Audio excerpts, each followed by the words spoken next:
Mark Arcan's phone buzzed with emergency alerts Sunday morning. Then he got the call that his sister and nephew had been attacked on the James Smith Cree Nation. Driving to the community that day was the longest 2 hours of my life, not knowing what to expect.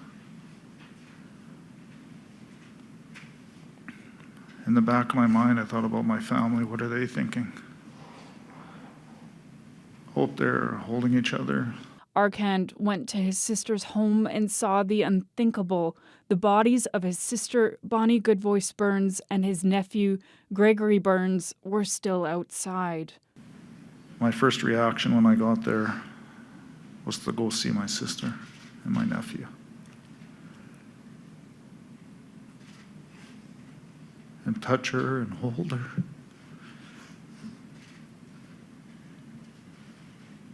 Couldn't do that. None of our family could do that.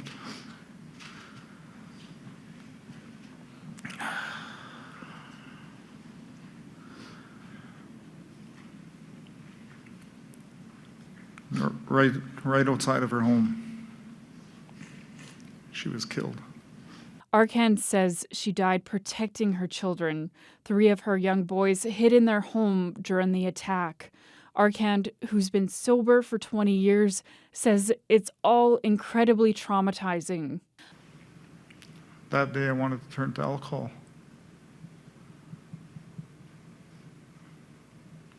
I wanted to turn to it so bad that I could taste it. But he didn't.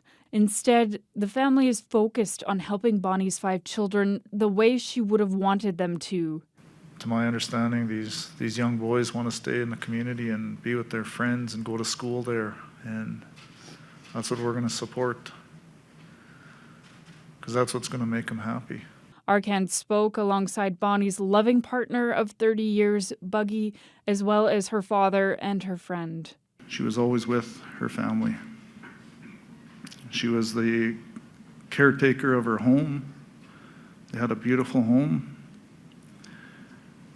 And that's what we want people to remember her as. She's not a victim. She's a hero. The family wants to take Bonnie's caring nature forward. They're leaning on each other to work through the trauma with culture, stories, hugs, and laughter. They've also started a GoFundMe campaign, raising money to support her 5 children, including 2 foster children whose lives have been ripped apart. Kendall Latimer, CBC News, Saskatoon.